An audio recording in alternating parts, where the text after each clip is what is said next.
Hello and welcome to the World of Football show here on Sports Tonight Live. I'm your host, Mina Rzouki, and today I'm joined by none other than Raphael Honigstein. Hello, Rafa, how are you? Hello, Mina. How are you? It was an exciting week of football as Germany defined defensive ineptitude. Italy were magnificent, even though they were down to 10, and Balotelli was dubbed the Ballon d'Or for his performance on the night. Meanwhile, Uruguay and Chile continue to suffer, especially with defensive problems. All that and more coming up, especially as we look ahead to the European fixtures for this weekend. But let's start off with the game that was postponed.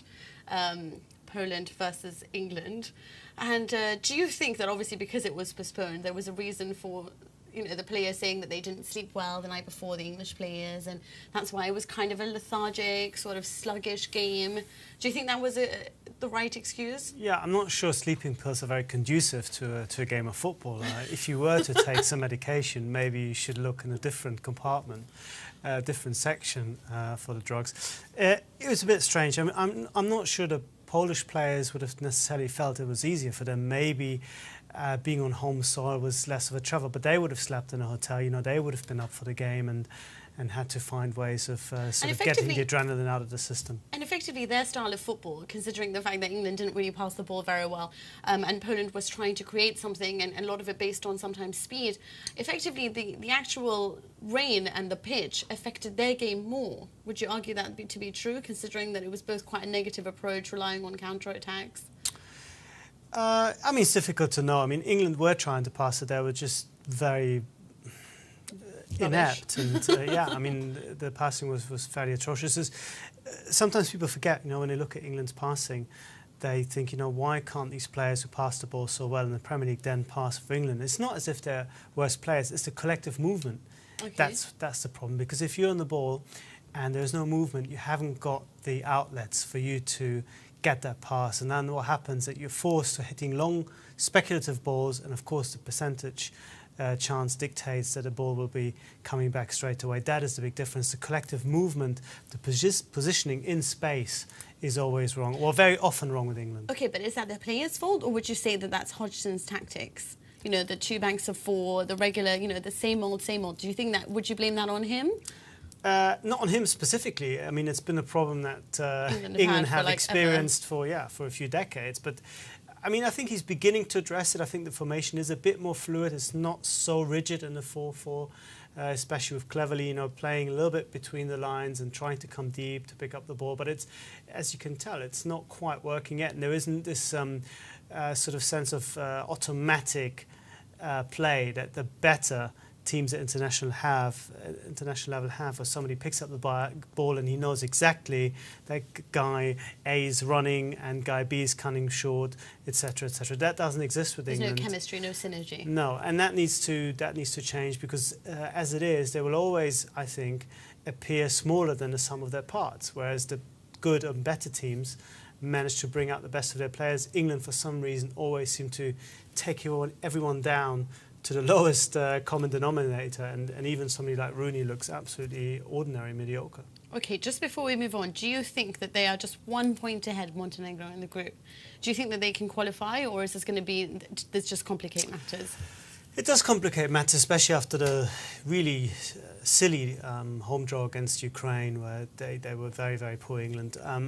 The game away to Montenegro is going to be key, just as it was in the Euro qualifiers, so you know exactly where they stand afterwards. I still expect them to top the group, simply because neither Poland nor the Ukraine, or even Montenegro, who are second at the moment, look as if they're necessarily going to win all the games. So I think England still have a decent chance. I still fancy Montenegro, but speaking of sort of, defensive, negative football, Germany were the complete opposite of that, and yet they threw away a 4-goal lead. First time in their history they've ever done such a thing in their lives, and they fell apart. Now, rather than people questioning about the defensive ineptitude, blah, blah, blah, what they keep referring to is the lack of mental strength. That's exactly what it is. And they seem to keep on, Bayern Munich kept coming up as runner-up last season, and they are effectively the spine of this German side.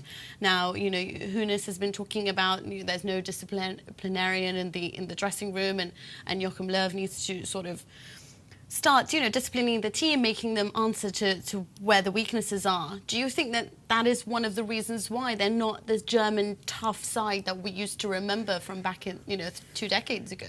I mean, it's tempting to take that kind of psychological approach when you analyse the team's problems. I prefer, which is perhaps more sound, to stick with the tactical problems. And there is no doubt that this team is so open and so attacking that in midfield, especially the middle of the park, where you had Schweinsteiger next to Kroos, none of whom are very good at destroying the game, that there is an inherent weakness in purely tactical terms that really need to be addressing. Also, I think the way that the back four defend at times is very aggressive, with the full-backs being a little bit further up than the centre-backs, and you have these gaps, you have these spaces in between that great players like Ibrahimovic can use. I mean, his goal came out of absolutely nowhere. But it made the difference because it was a 4-1 and it gave Sweden a bit of belief. So I'm not so sure I buy into this mentality problem, frailty problem. All these players, whether Bayern or Dortmund, have won plenty of titles, they've won plenty of World Cups, and they've come through a lot of really crunch games. The problem is, unless they win something big, they'll always have that question mark. But it's a little bit like saying, Andrew Murray is a bad player because he hasn't won a title yet before he did in the US. The fact that he's coming second, third time in the world clearly suggests he's a very, very good player. So I don't necessarily think that there's a psychological problem. But what is very true is that neither Löw nor the team are very good when it comes to the crunch situations where teams throw things forward, and when they come up against street-smart players like Balotelli, like Ibrahimovic, like some of the Spanish players.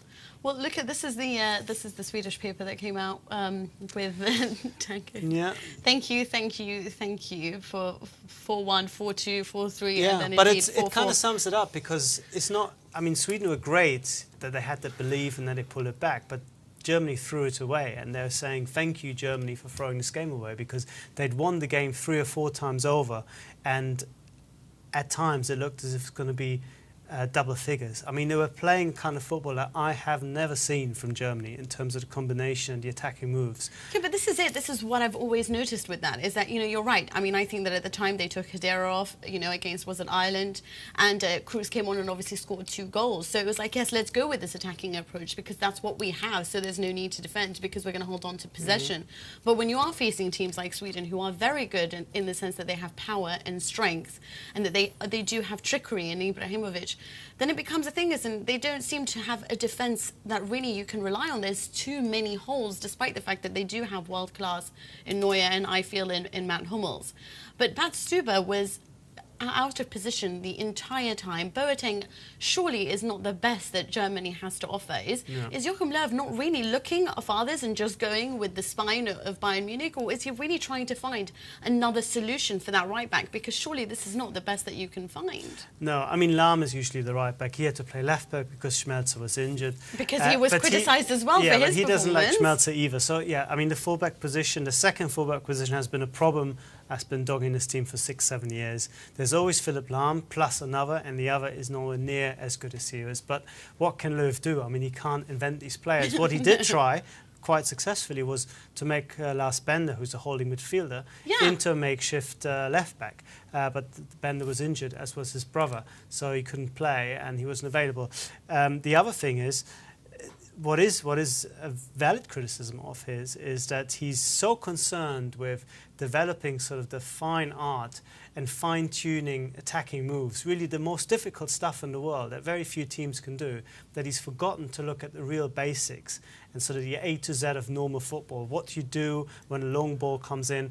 Where do you position yourself as a back four? Running before walking. Exactly. Oh, well, Italy don't know anything about that, because I think what they did the basics terrifically well against Denmark, and they won, of course, 3-1, largely thanks to, firstly, Denmark having no idea how to attack forward despite possessing the ball for long periods of the game. Italy were down to 10 for the entire second half because of Pablo Osvaldo's silly red card. But it was Balotelli that shone on the night, and he sort of finally played the kind of game that everyone had been hoping for. You know, he led the line, he used his vision, he did the assist for the goal, he scored his own wonderful one with a toe poke, and more than that, he was contributing defensively. Do you think this is something that we can start to expect from Balotelli? Is it finally working? All of this criticism, all of these public urgings from Cesare Prandelli to start taking responsibility? You'd like to think so, but then, you know, a lot of people thought that the Germany game was the turning point in his career, and this is almost 6 months ago, and people are still sort of waiting for him to do it on a regular basis, both for Italy and for City. This is sort of the first game that he's played as a qualifier. True, but, you know, I mean, Prandelli was afterwards saying he has to play like that all the time. Yes. The moment when a coach, whether at club level or international level, stops saying these things because it's taken as a given that a player like this plays at a time, then he's truly arrived. But as, you know, as long as there is the sense that he's not really doing it regularly enough and is not consistent enough and is too much of a risk at times and sometimes not in the mood or he's got the hump or whatever, then you'll always have that problem with him. And it's perhaps a little bit easier for somebody like Prandelli to manage him because as a national manager, the power comes from being able to call up a player or not. So you really have to perform, and you know you have to perform once a month or once every couple of months, otherwise you're out. Whereas with Mancini, he is stuck with the guy very much, and he needs to work with him on a weekly basis, and it's obviously much more difficult to get that kind of performances out of him. Yeah, but it's that rotating thing that no one ever feels special, barring really Sergio Aguero, because otherwise in City you're never really guaranteed a space if you're an attacker. There's too much talent. Yeah, that's true, and you wonder if Balotelli can ever really adjust it, because he, I think, as you said, he needs to feel special, a little bit like you. That's because Ralph was going through my pictures and he thinks I'm a poser now. Anyway, let's. I do like to feel special. Let's go on to the fact that there's Denmark. In the first 15 minutes, they held possession. They used their physical strength, and they really pushed. They really pushed Italy, you know, pressing high up the pitch.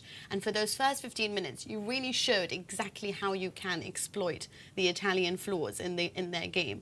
So physicality as well as, you know, pace tends to make them struggle.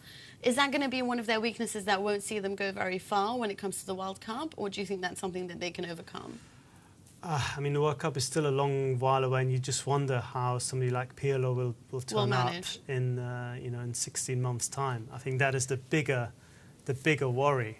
Can they actually get him to perform at the same level another almost 2 years down the line? So basically, you think they're reliant on him? Yeah, because if you press Italy, then the way they come out is having that guy in the number 6 who's always available and who can hold on to the ball even when he's pressed. And if that guy isn't there, then they struggle because they haven't really got that many technical players in midfield. They've got a lot of they've got a lot of very good sort of 6 out of 10 players, but they haven't got Marco Verratti. Yeah. Well, he's still very young. I'd like to see him do what he does at PSG for Italy. Yeah, that's true. Well, then you've got, you know, Spain. We move on to them, and they have, you know, a wealth of talent. And in fact, if anything, Sergio Busquets went against, you know, his prime rule of using a double defensive midfielder in Sergio Busquets and Xabi Alonso.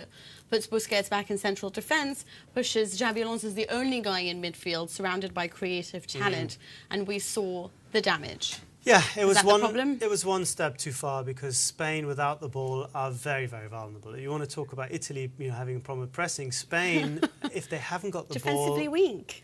Yeah, no Puyol, because they're not no used to it. I mean, it's almost an extreme, slightly more extreme version of Germany because their game is so much about possession and so much about pressing the opposition and just dealing with the occasional long ball over the top that they're not used to coming under concerted pressure when they actually don't have the ball. And what they did so well in the second half was to bring on Valbuena, and they really changed it from a 4-3-3 to a 4-2-3-1. And it's very subtle in a way because on paper it looks like, well, there's just one guy slightly further up. But that guy further up put direct pressure on Xabi Alonso, and all of a sudden they kept losing the ball, and France crucially wanted a lot higher up the pitch, and put some real pressure, especially with Ribéry playing well on the left, and they attacked Juan Fran, and Valbuena was going left as well. So, I mean, it was a great tactical decision at half-time from France, and for once you can see that Spain were exposed. Being a bit courageous And, you know, in doing something that's counterintuitive, i.e. taking off a holding midfielder and putting on an attacking midfielder, can actually change the game because you are defending higher up the pitch and at the same time become a lot more of a threat. Yeah, that is true, and I think that Deschamps did a wonderful job with his substitutions in the second half. But that's all we have from the European qualifiers. After the break, we take a trip to South America in keeping with our title. After all, we are the World Football Show. We'll see you in a few.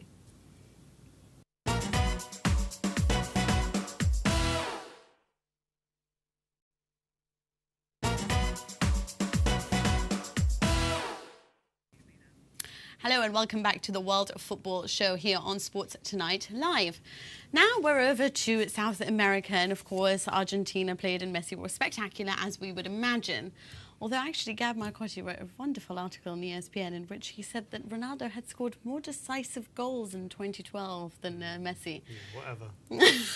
Oh, that was your 2 cents worth. Okay. But did you see, everyone is fascinated by Messi. Did you see this wonderful picture with him and the linesman? Is that a wonderful definition of professionalism? Yeah, especially if you do it before the game, I think he did. I mean, yeah. Is that just like putting your foot into it, like saying, like, you know what, we're just, and this comes at the same time that Jose Mourinho said that he enjoys so much protection from referees. Yeah, I mean, lots of clubs have criticised their players when they seem to be too eager during Champions League matches, for example, to swap shirts with him. You had this whole thing with Leverkusen when they were beaten, I don't know, 5-0 or whatever, and the players all were queuing up and thinking about who's getting Messi's shirt. I mean, this is probably worse, because as an official, you have to at least pretend you're impartial and not sort of, you know, be desperate to have a shot. And he probably told him it's for his kids or whatever, but we all know that this is going to be on his mantelpiece. So, this is actually what he said afterwards. I really don't know why it's being talked about so much. He's so confused by the controversy. The referees, we are part of the footballing environment, and I don't see where there is a problem. I also had a photo with Alexis Sanchez, who is also a Chilean international idol, Barcelona player, and teammate of Messi. Maybe he's just a huge Barcelona fan. Yeah, which is okay if it's international football and there's enough players from both sides on the pitch. Well, I don't know. But anyway, speaking of Argentina, they are, of course, at the top of the table and doing a splendid job in destroying all their opponents, and they won 2-1 against Chile, who've been suffering of late, especially with behavioural issues, 3 red cards or something in 2 games, as well as their coach obviously being sidelined because of the controversy in the match against Venezuela. But we've got Joel with us, who's our South American correspondent. Sorry, we don't actually have Joel, we have Daniel instead. Hello Daniel, can you hear us? Hello guys, yep, I can hear you perfectly. Perfect. All right. Do you think that the way that Argentina took this game against Chile, do you think that they were a little bit lucky at first, considering how well their opponents were on the wings, considering Argentina sometimes have quite a narrow midfield? I agree, yeah. I mean, what we saw against Chile, especially in kind of first 20 minutes, was exactly what we saw all game against Peru, you know. These teams overload on the wings, and they know that Argentina are weak there. They've got a very strong team, but the weakness is definitely down at fullback. I mean, they had on Tuesday Hugo Campagnaro and Pablo Zabaleta playing, and both of them had left a lot to desire. And yeah, they definitely rode their luck. I mean, Sergio Romero made some excellent saves early on, and Chile really should have taken advantage of the chances. But then you just saw, you know, Argentina got the chance, and with Messi and Higuain, they're going to punish any team that gives them the chance. So, all in all, it was a very good result. They're looking extremely good to qualify now. But yeah, I think moving on and looking a bit further on to 2014, that kind of defence out wide is going to be a worry still. Daniel, we've heard a lot about Messi being given the captaincy and how that's really changed the dynamic in the team, and he's suddenly a lot more confident. But what has Alejandro Sabella done tactically to bring out the most of him? Because we know that for so many years, you know, the criticism has been Messi can't do it for Argentina, when everyone overlooked that tactically Argentina were usually fairly shambolic and just not a team. Why are they much more of a team, and why can they give him now the platform to do his things? I think tactically Sabella has to take a lot of credit for this, because Messi's playing in a very similar team as he was under Maradona and under under Batista kind of personnel-wise, but what Sabella's done is really kind of say, right, we've got this fantastic attack, we have to use it. He plays, Messi, Higuain and Aguero up front, which is an incredible front three in any books, and also Di Maria, who plays nominally in midfield, but he's almost another striker. And I think for me, the real difference has been the presence of Aguero, who was kind of in and out of the team under the last two coaches, because, he's very young still, but under Sabella, he's really had some game time. And I know in the Argentine press, I think it was very well respected journalist here, Juan Varsky, made the comparison. At the moment, if Messi's kind of Argentina's Michael Jordan, then Aguero is their Scottie Pippen. Kind of that partnership is just, it works brilliant for both of them. Aguero takes a lot of the creative pressure off Messi, and he lets him kind of search for the ball where he wants, and there's still going to be that attacking threat up the top. So I think that's where it's really been the difference. Like the introduction of Aguero and that kind of 3-man partnership up front is just been fantastic for Messi and for Argentina. Yeah, I do notice that Gago also tends to supply quite a lot to Messi and makes it a little bit more simple for the Argentine to actually shine in the games. But I want to talk a little bit about Chile, because at the moment they're not doing as well as we had hoped. Obviously they were a terrific force under Bielsa, but now under Claudio Borghi, there seems to be sort of a separation within the side. The defence plays a little too deep, and of course they're not exactly the best defenders that they have.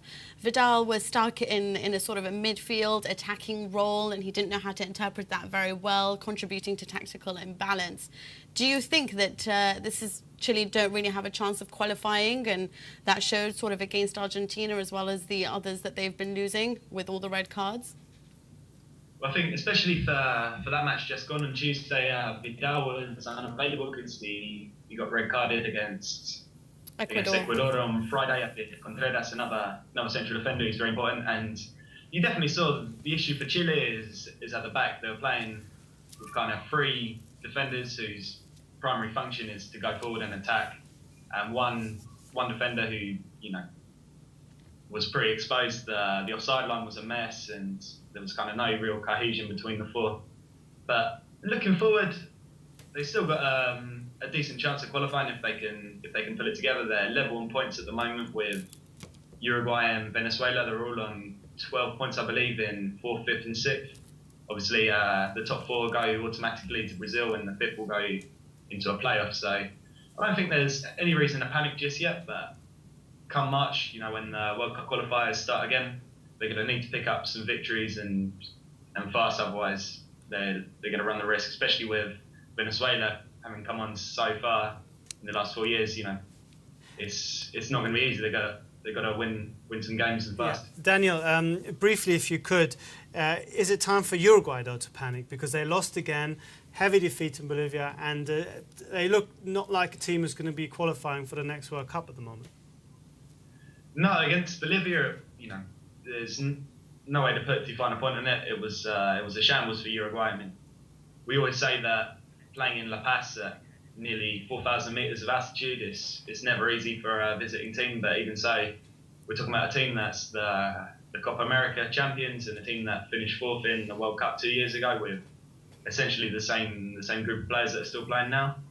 And yeah, it's got to be a worry. I think good teams don't become bad teams overnight, but Uruguay are definitely reaching a stage. They've got an aging squad, and I think people like Forlan and Lugano, they're starting to show their age, definitely. And I think in this kind of 5-month, 6-month interval between the qualifiers, they've got to look at where they can start rebuilding the team and where these games are being lost. Because also, we're not talking about narrow defeats. There was 4-0 against Colombia, then 3-0 against Argentina, and then 4-1 against Bolivia. Like, this is a team that doesn't concede goals, and at the moment they're defensively inept. All right, okay, I'm going to have to let you go, Daniel. Thank you so much for your expert knowledge on South American football. I was a little bit shocked about Uruguay and their defensive failures. I mean, they've got 4 out of their 7 games remaining are away from home. They've conceded 7 in their last 2 matches, 11 in their last 3 away matches. Definitely need to reconstruct, wouldn't you say? Yeah, absolutely. I mean, their whole game is built on defence and then having one or two individualists up front, and it doesn't quite work at the moment. Forlan is probably playing the worst football of his career, or probably as bad as he has done since he left Manchester United. And you saw what Diego Lugano did against Argentina. His head isn't quite in the game, and he looks frustrated. Doesn't really provide that solidity. Perhaps they have to repeat what they did 2 years ago. They needed the playoffs against Costa Rica to even get to South Africa. Then they really played well. Maybe they need to fumble through again and muddle it through, and then concentrate on the competition. Maybe Suarez will get confused again and we'll have netball. But after the break, we'll be heading to North America, continuing our tour of world football. So we'll see you in a bit. Take care.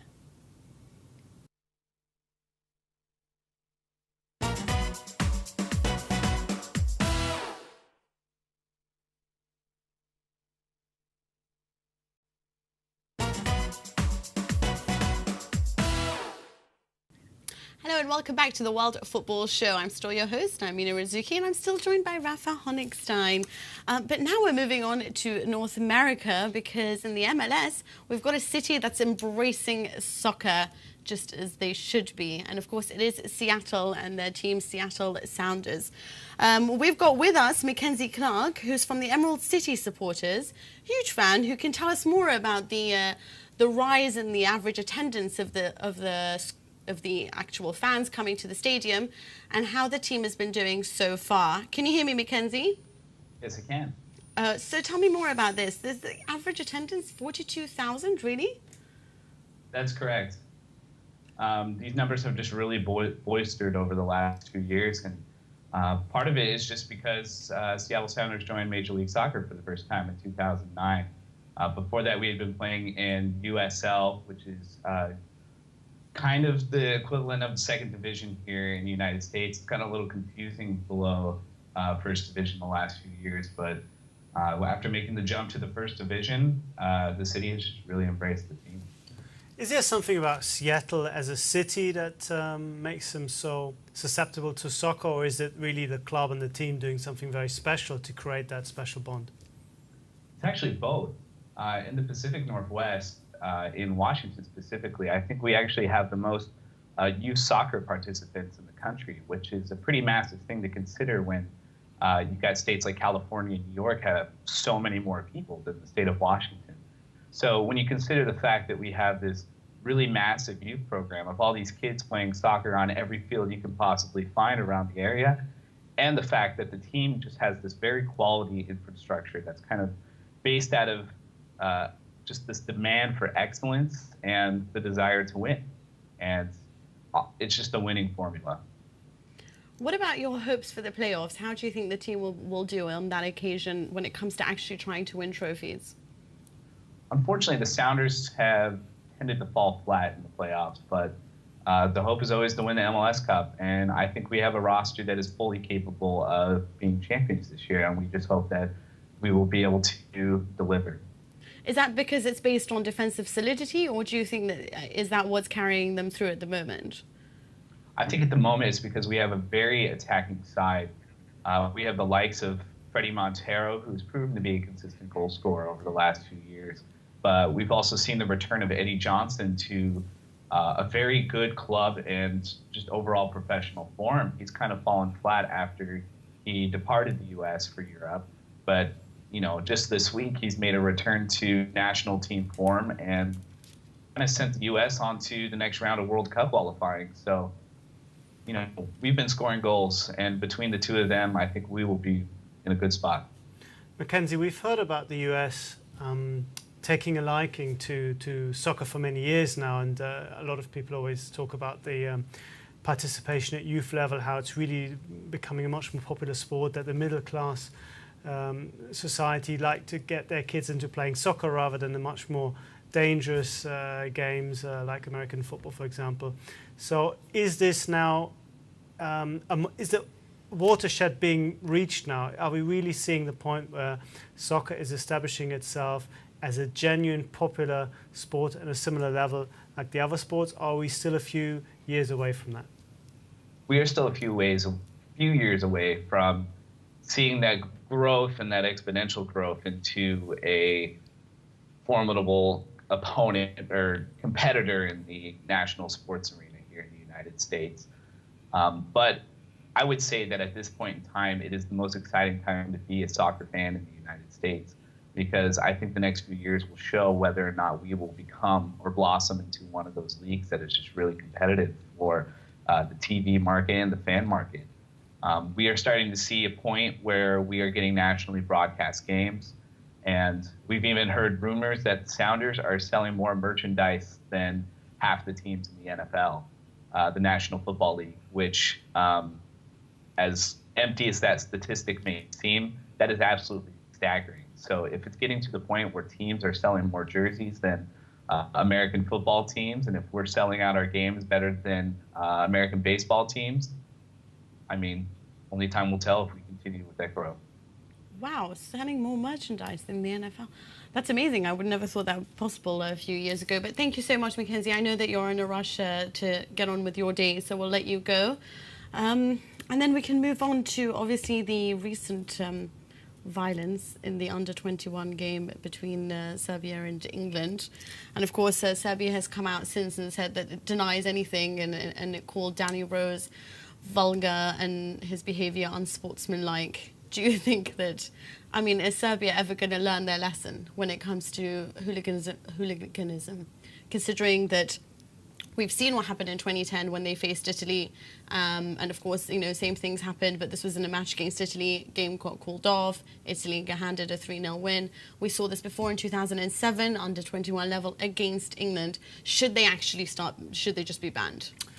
I don't think it's reached that point yet where you should really ban them. I mean, as bad as the under-21s were, my feeling was, or my sense was, not having been there, just seeing some of the video footage, that you're still talking about a group of maybe 100, 200 in a whole stadium. That's still 100 and 200 too many, but I'm not sure you can definitely ban an entire country. Yeah, ban an entire country. But what will undoubtedly happen, and what must happen, is another game, maybe 2 or 3 behind closed doors, really hitting them hard when it comes to ticket money, perhaps even another point deduction. But I'm not sure you can necessarily say that Serbian football on a whole now needs to sort of go where England went in 1985 after Heysel.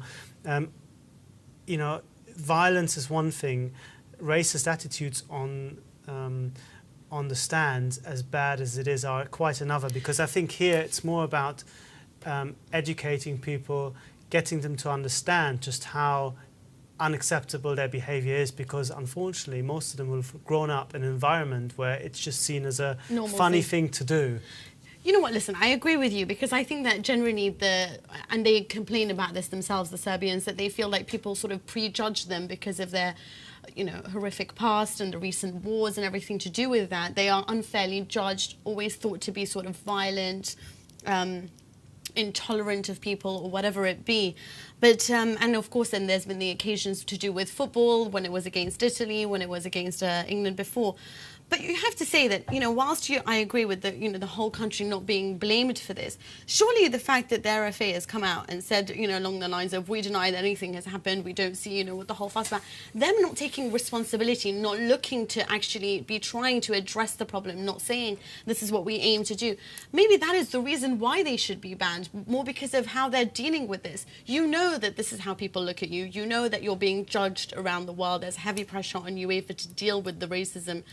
Surely you should try to come out and look like you're interested in changing this, or at least take responsibility. Yeah, no, you're absolutely right. I mean, that it starts from the top, and if there isn't enough of an effort, and we've seen this throughout Europe, if the authorities, whoever you know, whether it's UEFA or the local FAs, are not interested, then this behaviour will continue.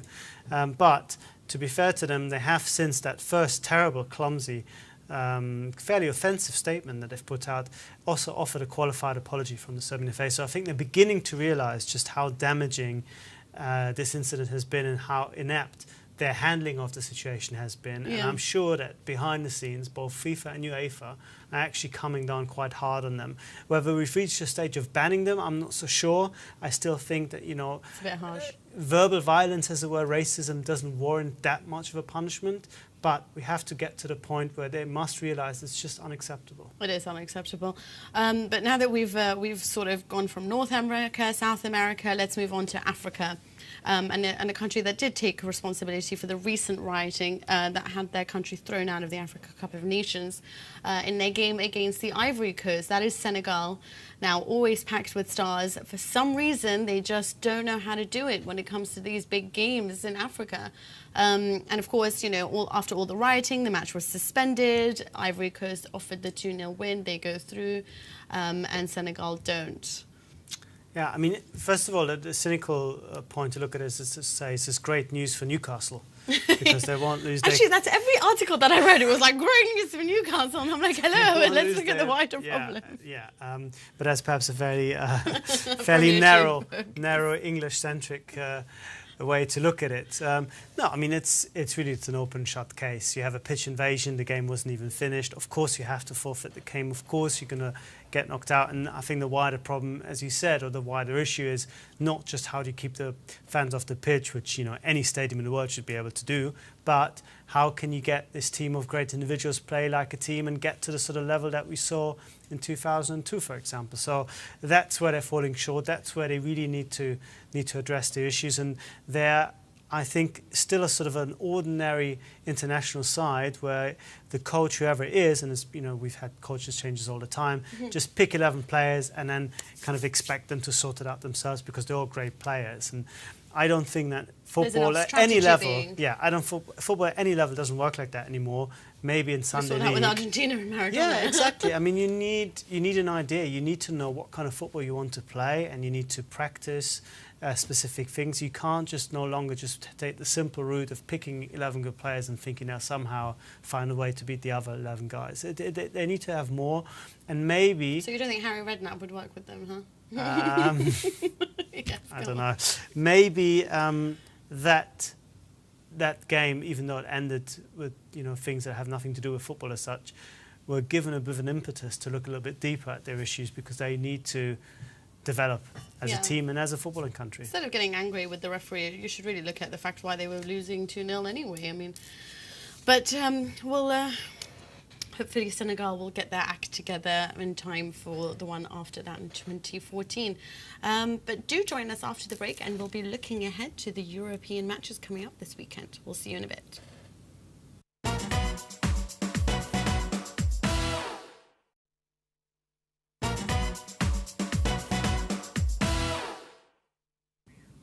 Hello and welcome back to the World of Football show here on Sports Tonight Live. Now we're going to look ahead to the European matches that take place this weekend. And of course, the huge one is the derby in Germany between Borussia Dortmund and Schalke. Now, this should be a game that is eagerly anticipated, I understand, in the Bundesliga.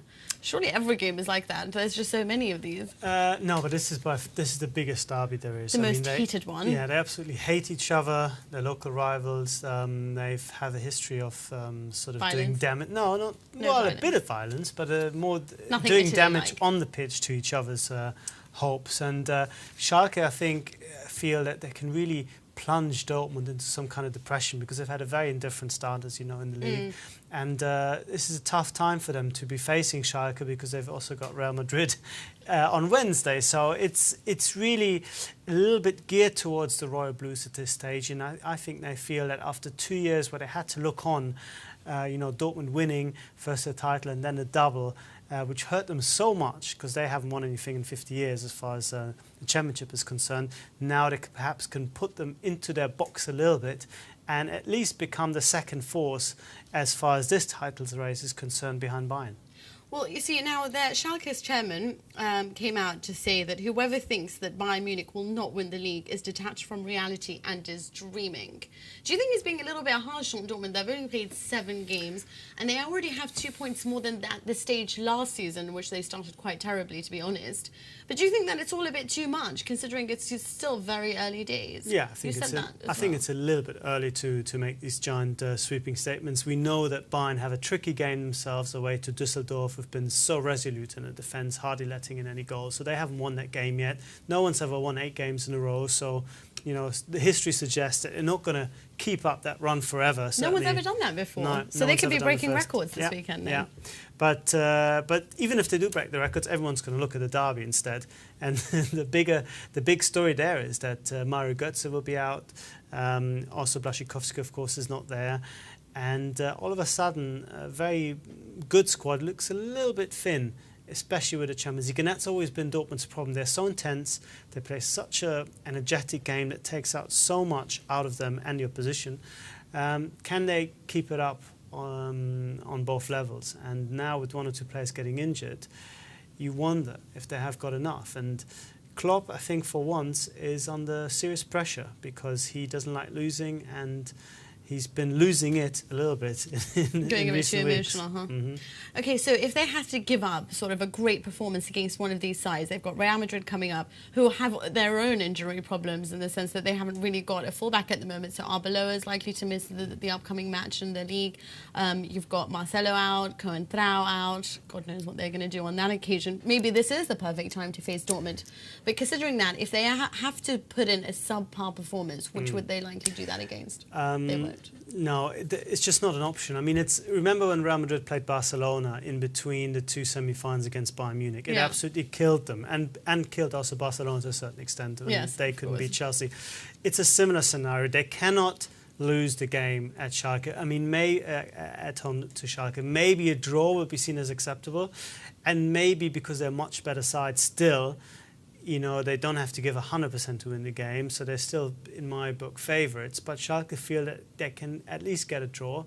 And a draw, with the way that Dortmund have played so far and the points that they've been taking, or dropping, I should say, is going to be a little bit of a disappointment. So Schalke will play for the draw, and Dortmund will have to play for the win regardless.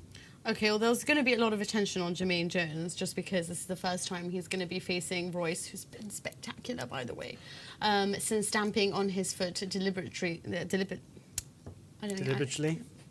you know how to say that game. During a cup match in 2011.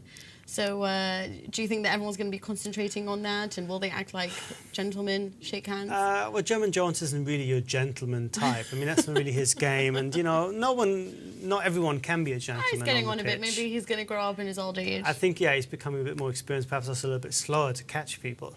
But he said that he's going to find a different way to stop Royce this time. I mean, you'd hope so, because it didn't really, wise, it didn't really work out for him, because he was suspended for quite a few weeks. And a few matches, no? Yeah. I mean, you wonder how much they really come up against each other, because he's a holding midfielder. Royce would play on the left, would probably terrorise the right back a little bit. And Schalke, of course, have also won a big injury problem. Papadopoulos, who's been so strong for them, has had big offers in the summer from really big clubs for huge money. He'll be out injured, so they're going to be a little bit susceptible. And they'll need Jones and everyone else to be defensively on their game. Okay, moving on to Italy, and of course this is the match that everyone's looking forward to on the Italian calendar, and that is Juventus versus Napoli, simply because they both sit at the top of Serie A, joint level on points. And there's been a lot of conspiracy theories about this. So unusual for Italy. Really, isn't it? It's just, you would never expect that from the Italians. They're such pragmatic people. Now, this will be a big moneymaker for Juve. Now, according to expectations, they should bring in more than 1.7 million from ticket receipts. That's huge for an Italian club. So they're looking to pack that out. It was sold out. Well, the remaining tickets were sold out within 2 hours. Now, the conspiracy theories. Some said that Prandelli gave Juventus a sort of a different type of warm-up technique so that they didn't get burned out for their match against Juventus, because obviously he's a Juventus fan, against Napoli rather. Others saw the fact that Vidal got a red card against Ecuador. He did that on purpose so he wouldn't play Argentina and be fit for Napoli. Goran Pandev got a second yellow card in the Macedonia match against Croatia on the 90th minute, and so that he'd be suspended for the one against Serbia. Again, lots of conspiracy theories. Did he do that on purpose? And Buffon, of course, is the main one, with Marotta, Beppe Marotta, the director of Juve, coming out and saying he's, Italy captain, he's Juventus captain. Let's not be so absurd to think that he's not going to play a game, so he'd be on top of it for Napoli. Do you think any of this is true, or do you think it's just people loving to fill tabloid columns with this? Yeah, I think it's absolutely ridiculous. Every single suggestion doesn't make any sense. It doesn't whatsoever. make any sense. No. I mean, do you really think that Vidal will be sent off for his country, who need him so desperately, against Argentina, so that he can play another league game? And they had already lost one of their players. They'd already gone down to 10. They went down to 9 with Vidal as well. Yeah, and Buffon is not like...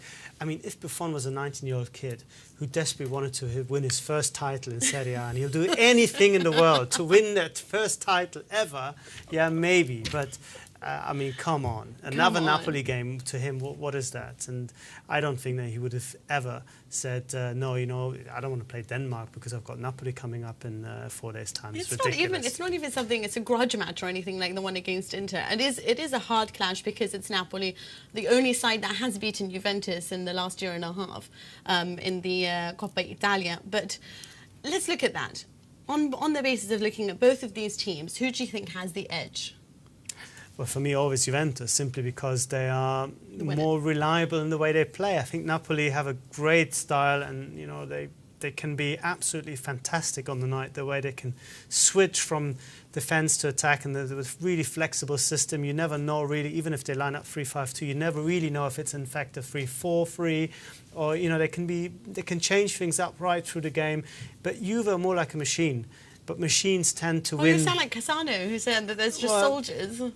Yeah, I mean, historically, that's how Juventus have won the titles, with kind of soldier football. I don't think anyone can. As Bonucci said, it's professionalism, it's not soldiers. Yeah, well, professionalism also, also when it comes to the medical side of things, okay, as we know. Let's not start with more conspiracy theories, shall we? But no, look, I mean, you know me, I like Juventus in the sense that I think what they're doing is absolutely brilliant. They're not the most aesthetically pleasing side in Europe, but they know what to do, and they play with this energy. And but it's interesting, I think there's beauty. No, I really think there is beauty, and there's a sort of a wonder in the way they collectively defend and then attack. I think it's brilliant what they do, and I think that regardless of one or two people missing or being out of form, I would always make them favourites at home against Napoli. But it's interesting you said that they're not aesthetically beautiful, because last season when you watched them, they were very pleasing on the eye because of what you were saying, that they're collective unit. This season there's a lot more long balls, there's sort of less energy in the pressing game, which has made them sort of they've got the Dortmund problem, I think, in many ways, that they are playing Champions League and suddenly feel, where's my whole week of preparation gone? It's not there anymore because you play every other day. And there's no Antonio Conte on the sidelines who's there to remind them, of what they're meant to be doing. Yeah, but I don't know. I mean, he doesn't have to be there for 90 minutes. I mean, they know what they're doing. It's not... Well, this is the thing. I think he really does, and I think that they felt that against Shakhtar Donetsk, because as much as I, value Carrera, he is he is an angry man and he knows how to shout at them. He doesn't have that sort of encouraging words that Conte does have, but sadly I cannot ramble about this as much as possible because my producer's like, stop talking for once. So I am going to stop talking. Thank you so much, Rafa, for joining me on. Did you enjoy yourself? Of course, always. As always. Thank you for joining us. We'll be back next week with the same time, same place, same football chat. We'll see you then.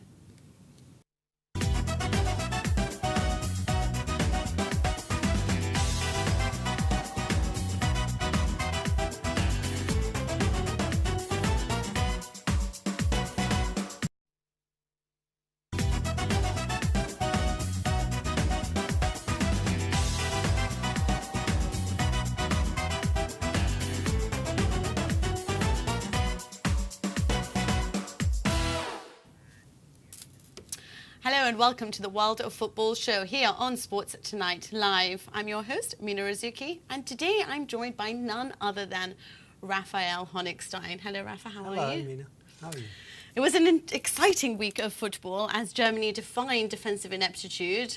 Italy were magnificent, even though they were down to 10, and Balotelli was dubbed the Ballon d'Or for his performance on the night. Meanwhile, Uruguay and Chile continue to suffer, especially with defensive problems. All that and more coming up, especially as we look ahead to the European fixtures for this weekend. But let's start off with the game that was postponed. Poland versus England.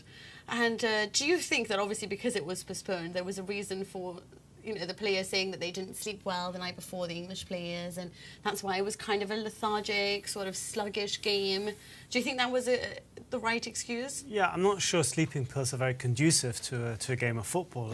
If you were to take some medication, maybe you should look in a different compartment, different section for the drugs. It was a bit strange. I mean, I'm not sure the Polish players would have necessarily felt it was easier for them. Maybe being on home soil was less of a trouble, but they would have slept in a hotel. They would have been up for the game and had to find ways of sort of getting the adrenaline out of the system. And effectively their style of football, considering the fact that England didn't really pass the ball very well, and Poland was trying to create something, and a lot of it based on sometimes speed, effectively the actual rain and the pitch affected their game more. Would you argue that to be true, considering that it was both quite a negative approach, relying on counter-attacks? I mean, it's difficult to know. I mean, England were trying to pass it. They were just very inept, and yeah, I mean, the passing was fairly atrocious. Sometimes people forget, when they look at England's passing, they think, why can't these players who pass the ball so well in the Premier League then pass for England? It's not as if they're worse players, it's the collective movement. Okay. That's the problem, because if you're on the ball and there's no movement, you haven't got the outlets for you to get that pass, and then what happens is that you're forced to hitting long speculative balls, and of course the percentage chance dictates that the ball will be coming back straight away. That is the big difference. The collective movement, the positioning in space is always wrong, or very often wrong with England. Okay, but is that the players' fault, or would you say that that's Hodgson's tactics? The 2 banks of 4, the regular, the same old, same old. Do you think that, would you blame that on him? Not on him specifically. I mean, it's been a problem that England have experienced for a few decades. But I mean, I think he's beginning to address it. I think the formation is a bit more fluid. It's not so rigid. Germany were the complete opposite of that, and yet they threw away a 4-goal lead. First time in their history they've ever done such a thing in their lives, and they fell apart. Now, rather than people questioning about the defensive ineptitude, blah, blah, blah, what they keep referring to is the lack of mental strength. That's exactly what it is. And they seem to keep on, Bayern Munich kept coming up as runner-up last season, and they are effectively the spine of this German side. Now, Hoeneß has been talking about there's no disciplinarian in the dressing room, and Joachim Löw needs to sort of start, disciplining the team, making them answer to where the weaknesses are. Do you think that is one of the reasons why they're not this German tough side that we used to remember from back in, 2 decades ago?